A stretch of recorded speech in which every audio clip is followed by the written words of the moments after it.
हमने तो बहुत ज़्यादा वक्त ज़ाया करा है। 90 की दिहाई से ही आप समझ लीजिए कि वक्त ज़ाया हो रहा है। उस वक्त हमारा एक्सपोर्ट तकरीबन वियतनाम के बराबर था। आज वियतनाम का एक्सपोर्ट $380 बिलियन के बराबर है। तो हम देखें ना, बच्चों को तालीम नहीं दे सकते, हमारे 2 करोड़ 70 लाख बच्चे बाहर हैं।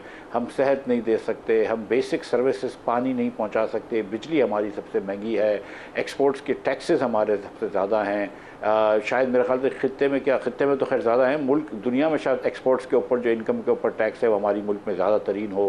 गैस हमारी सबसे महंगी है, बिजली महंगी है, तो कैसे, और लॉ एंड ऑर्डर के मसले हैं, पॉलिटिकल इंस्टेबिलिटी है, तो कैसे एक्सपोर्ट्स बढ़ेगा।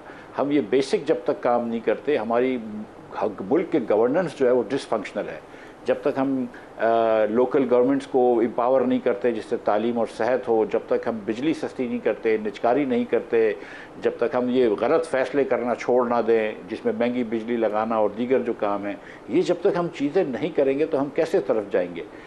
इस हुकूमत ने जो आपने बात करी कि अफरात ज़र कम हुआ है, वो इसलिए कम हुआ है कि दुनिया भर में ख़ाम तेल की कीमतें कम हुई हैं, और तो कोई बात नहीं है।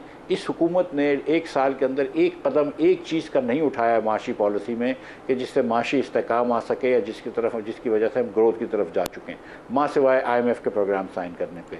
जो NFC अवार्ड की बात है, जो इनको भी पता है कि NFC अवार्ड को जब तक आप रीनिगोशिएट नहीं करते और उसको बेहतर नहीं करते, आप मुल्क में खसारा कम नहीं होगा, और खसारा कम नहीं होगा तो ग्रोथ नहीं होगी। जो आपने बात करी है एक हॉरिजॉन्टल टैक्स करने की, कि यार आप 50,000 रुपये कमाने वाले नौकरी पेशा आदमी से तो टैक्स लेते हैं, 38% टैक्स लेते हैं आप नौकरी पेशा लोगों से मैक्सिमम, और हज़ारों एकड़ की ज़राई अराजी वाले से टैक्स नहीं लेते, बड़ी बड़ी अरबों रुपए की प्रॉपर्टी में रहने वालों से टैक्स नहीं लेते। तो जब तक ये मुल्क में बेसिक इस्लाहत नहीं करेंगे और एक मखसूस अशराफिया के पंजे से मुल्क को नहीं छुड़वाएंगे, मुल्क कैसे आगे बढ़ेगा।